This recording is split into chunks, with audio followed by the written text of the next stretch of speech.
G'day YouTube. Remember when people used to worry about condensation trails perhaps possibly maybe being chemtrails, deliberately stuck up there in the sky for all sorts of hypothetical, conspiratorial, suspicious reasons? Remember that back in the day, before the Bat Eaters Lament virus shut down the airlines? Well, three holes in the ground. Welcome to New Scientist magazine. Dateline 20th of the March, 2021.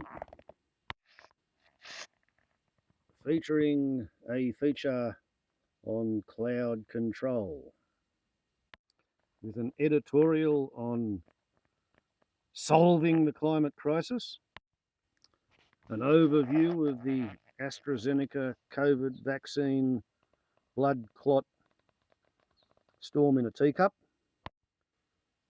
Big news, America refuses to copy the British theory of delaying doses in order to get more people slightly immunised faster.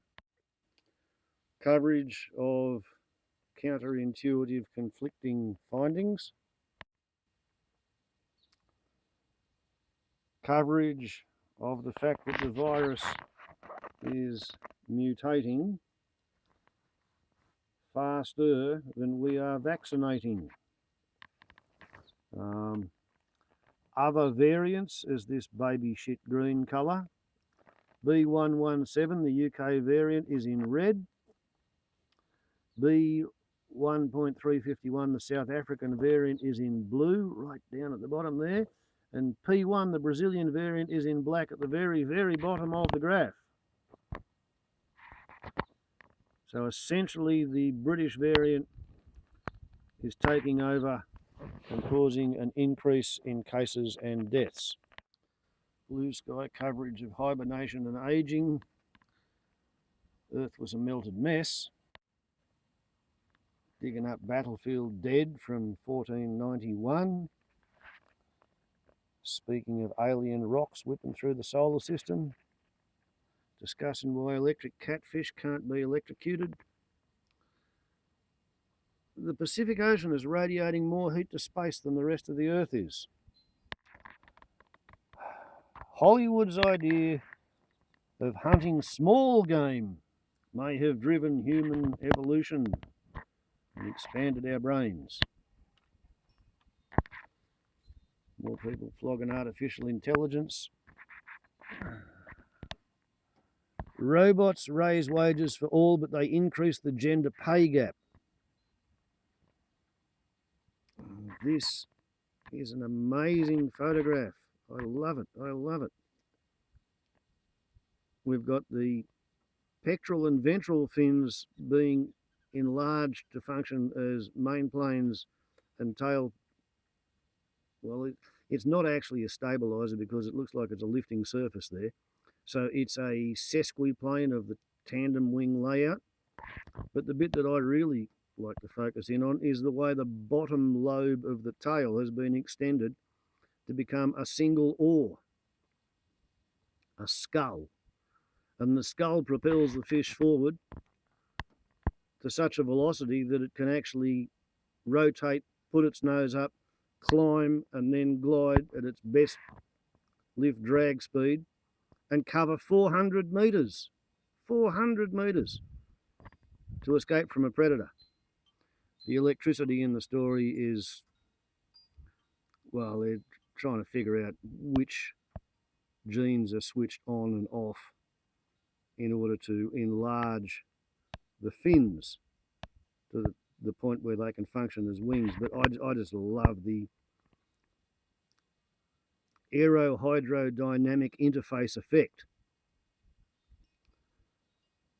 of a fish with wings and a tailplane, and its aerial rudder is subsumed into its water skull for propulsive efficiency. The sort of thing you find when you subscribe to New Scientist. Jaguars that not only go up into the canopy, but they stay there for months. Somebody's mobile phone is going to save them from a bushfire. The British government have been using facial recognition software for a couple of years. For the past 2 years, they've known that the facial recognition software doesn't work with people of dark skin. For a year, there's been a software repair program, a fix and update, but the British Home Office can't be bothered installing the patch because they just prefer using technology that prejudicially treats blackfellas like shit. Why would that be a surprise in the current iteration of the Great British Empire? Technology, people playing with quantum photons.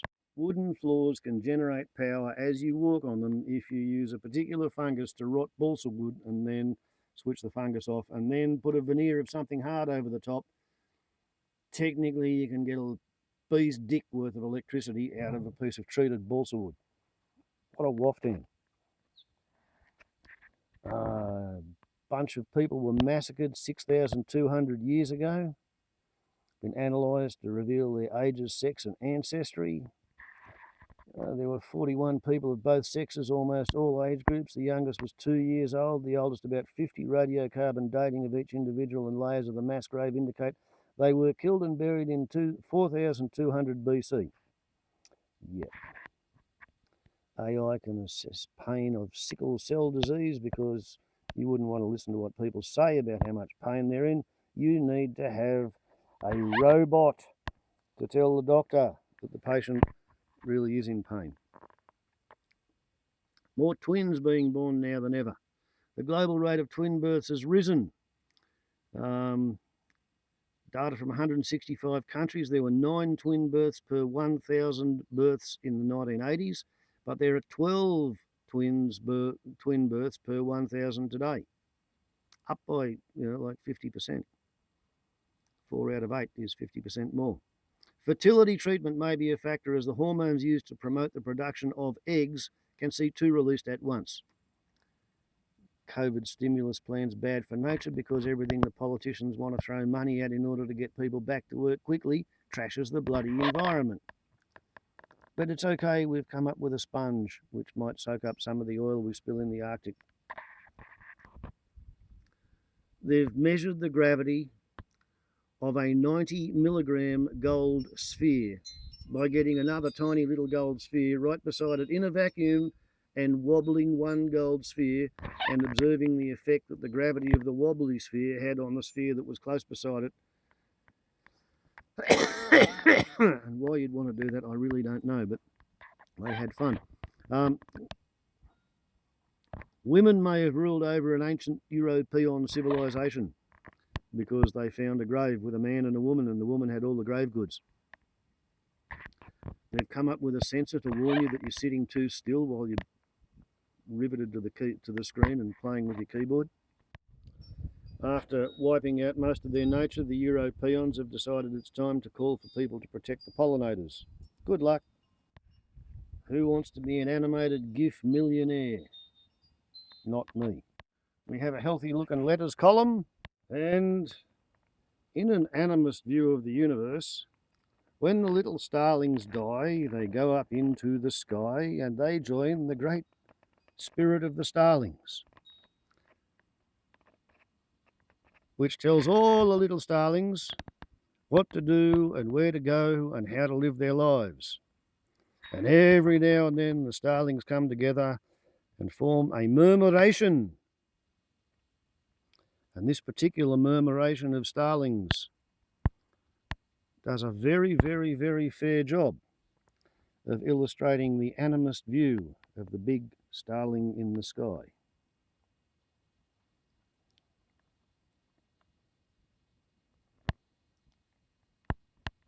If they hadn't have published that photo, I would not have believed that it could ever have been taken.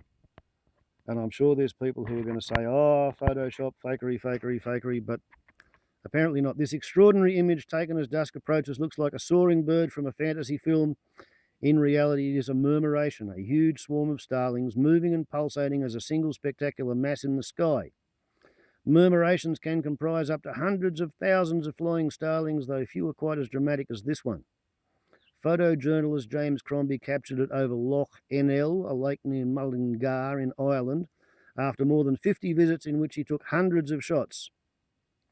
Starlings are thought to form murmurations to protect themselves from predators such as peregrine falcons, since it's much harder to single out an individual amongst such large numbers. The birds can coordinate themselves because they respond so quickly to their neighbours. No single starling leads the swarm. Gestalt consciousness. My bracketised comment there. Instead, each individual reacts as its neighbour changes direction or speed. We know that starlings do this in groups of around 7. The movements of each small unit rapidly scale up to the entire murmuration, resulting in the shape-shifting mass. How the birds manage to avoid collisions is still a bit of a mystery, but one idea suggests that when certain starlings initiate a turn, the decision spreads through the rest of the murmuration like a wave. Yep, either that or the animists were right, and every starling that ever died goes up into the sky and becomes part of the great starling spirit bird, a fabulous beast, illustrated in New Scientist.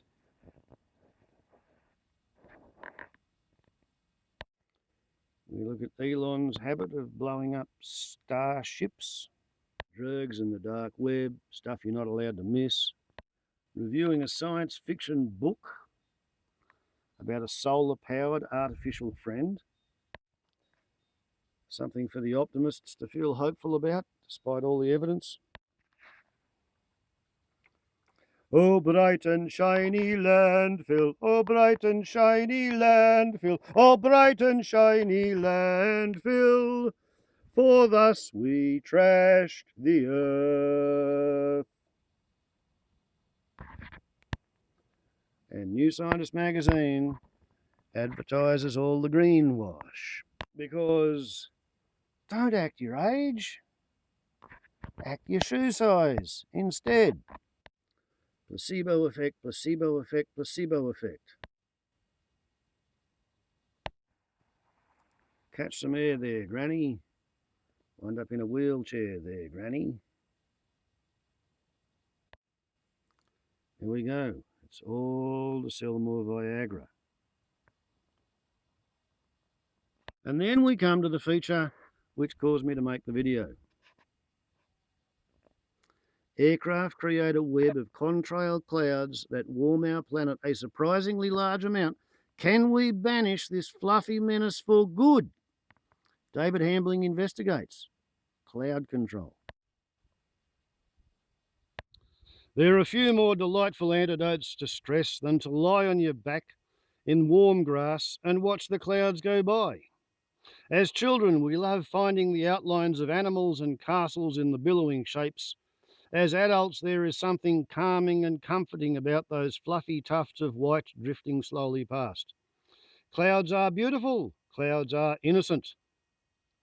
With one exception. The streaky smears of cloud that crisscross the sky in the wake of aeroplanes may look too wispy to cause any harm, but we now know that these condensation trails, or contrails, make an outsized contribution to global warming by trapping heat like a downy jacket. Quote, they are one of the few manifestations of man-made climate change agents that you can actually observe, unquote, says David Lee, an atmospheric scientist at Manchester Metropolitan University in the UK. As the evidence mounts to show how harmful contrails are, some engineers are searching for an audacious solution. Scrub them from the sky altogether. Contrails are created when water condenses to form ice crystals around tiny particles of soot from aircraft exhausts. Yet there is no fundamental reason why this has to happen. Decades of experiments with spy planes, alternative engines, and most recently with artificial intelligence have shown that it is possible to stop them forming. It won't be easy. Wiping the atmosphere clean of contrails may require nothing less than a wholesale reimagining of the traffic in our skies. The effects of clouds on our climate is subtle because they can both reflect incoming sunlight, which has a cooling effect, and trap heat beneath them, which has a warming effect. However, contrails are a type of artificial cirrus, a thin, cold, high-altitude cloud, and we have known for a long time that these are a climate menace. Their wispiness means they let almost all sunlight through, while also trapping heat below them highly effectively. For sure, cirrus clouds are a natural part of our skies, but aeroplanes are creating an increasing number of them, and recent evidence has laid bare how damaging this is. One study conducted by Lee looked at the atmospheric warming caused by aviation between 2000 and 2018. It found that contrails cause significantly more warming than the carbon dioxide pollution produced by burning jet fuel. Say that again. Contrails cause significantly more warming than the carbon dioxide pollution produced by burning jet fuel. So if you get the same jet fuel and burn it at ground level in a kerosene lamp, it won't be as bad as if you go up 30,000 feet and burn that kerosene in a jet engine. Because at ground level, you're not going to cause a condensation trail.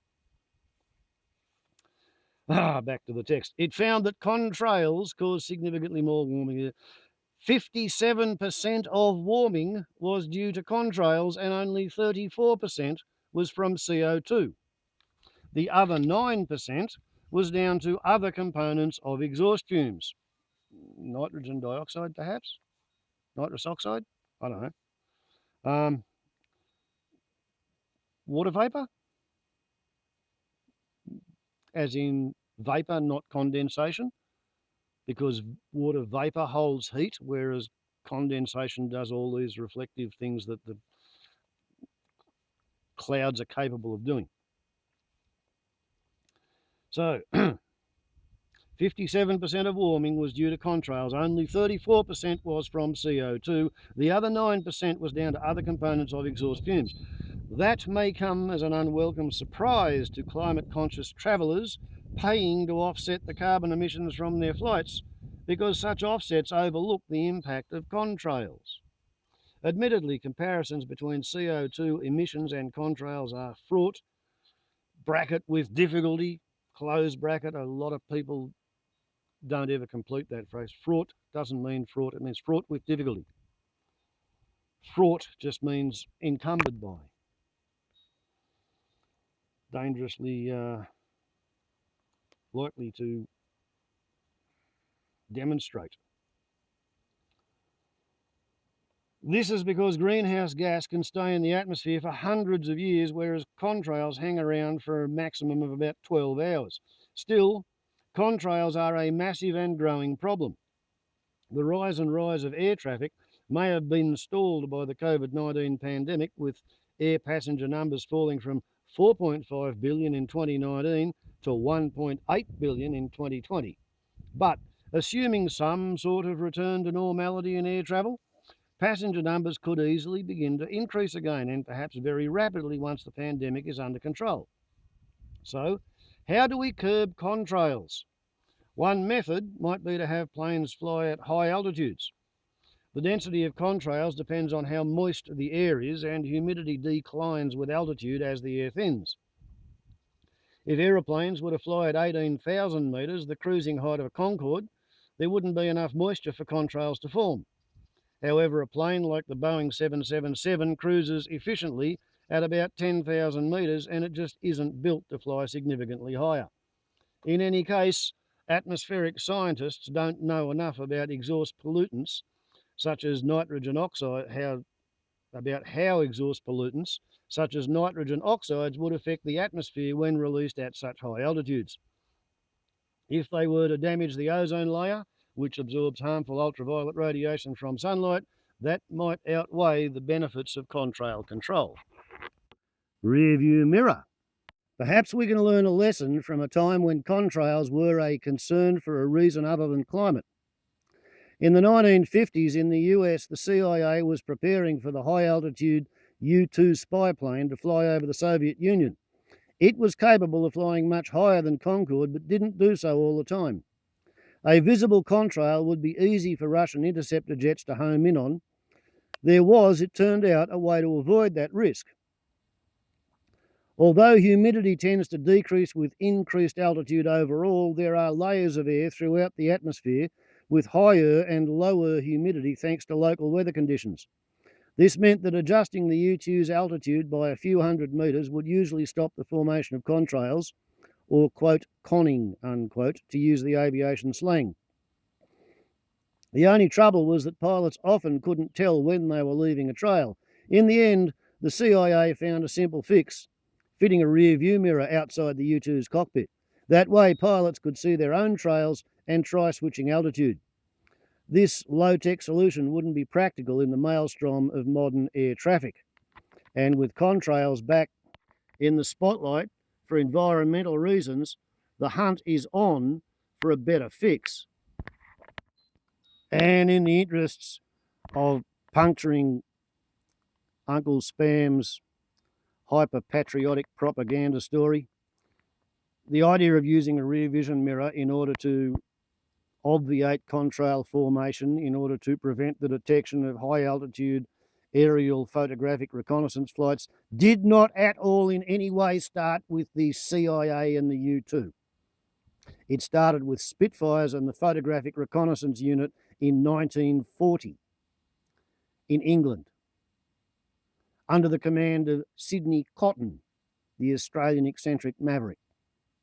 But you wouldn't expect that to be the story as told by the CIA, although you would think that David Hambling, as a technology journalist based in London, should know British aeronautical history better than to quote the CIA Yank Me Doodle version. Aircraft engines are an obvious place to look. Today, most planes use jet engines known as single annular combustors that have one ring of burners. Double annular combustors, a less common sort of engine, have two rings and so burn fuel more completely, producing little soot. Quote, the number of ice crystals is pretty much dependent on the number of soot particles, unquote, says Mark Stettler at Imperial College London's Transport and Environment Laboratory. Quote, if we were to reduce them, that would reduce the contrail, unquote. Stettler recently analysed methods of reducing contrails and found that a fleet-wide adoption of double-burning engines would cut the climate impact of contrails by more than 60%.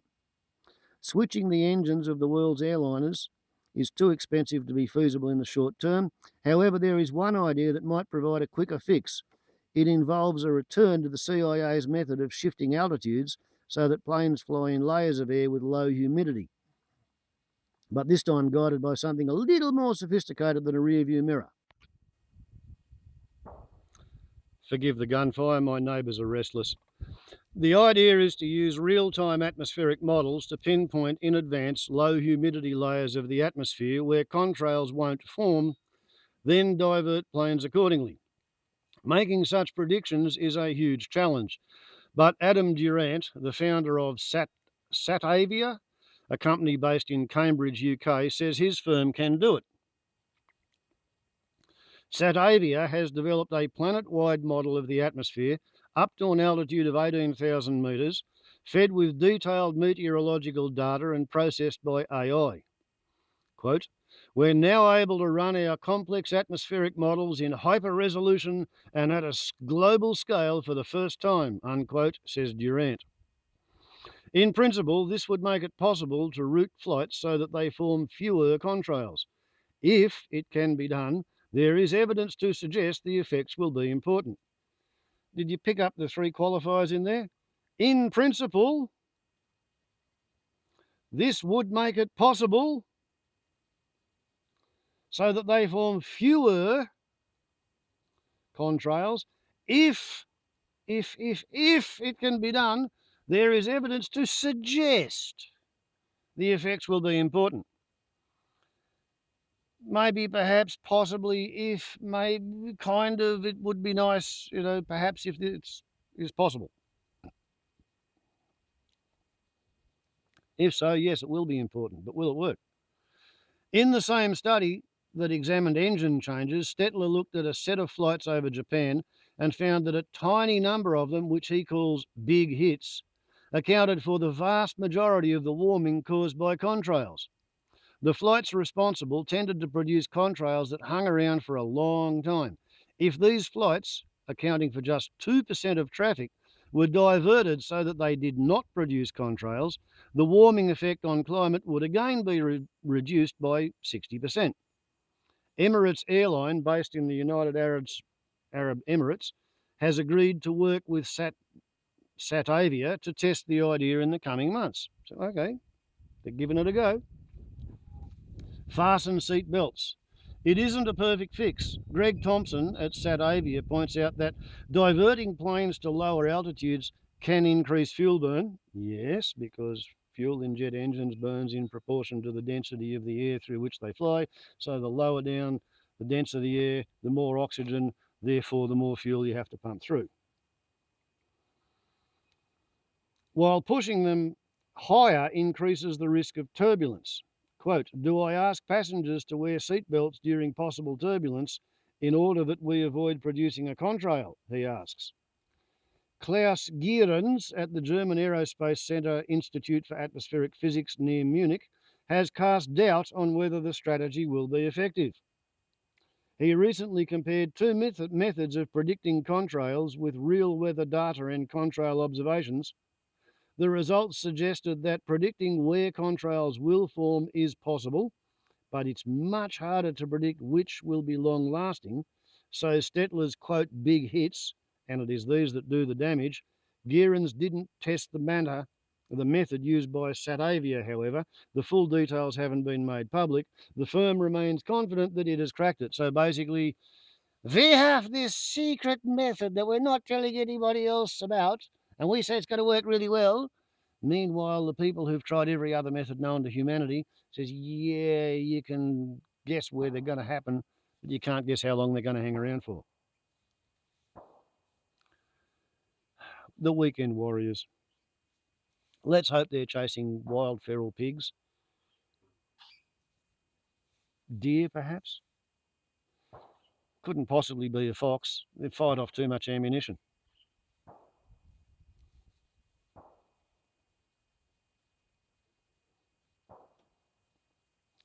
Big enough gap between the shots for it to be bolt action.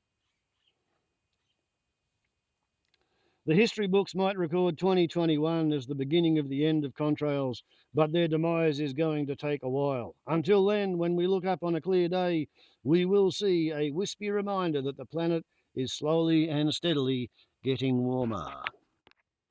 So, there you go. And now you know. The people who were afeared of chemtrails were 100% wrong in the details of what they were afraid of. But when they said that the trails towed behind airliners backwards and forwards across the sky and behind military aircraft are wicked, evil, bad, nasty, terrible, horrible things which should be stopped, and you got to protest about them and you got to tell people to stop doing it. Turns out they weren't actually wrong. The Chem-Trail Conspirators, they were not actually quite fully wrong. They had their mechanisms arse up.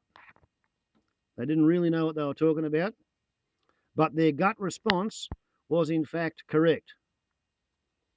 Chemtrails are not contrails, but contrails are wicked, evil bastards of things, and we should be happy that we see less of them in the sky.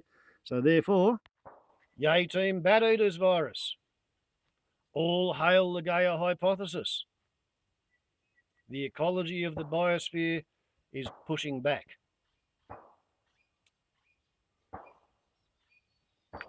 As I said, the neighbouring farmers are restless this weekend. Warbles on a lot to YouTube. Ciao.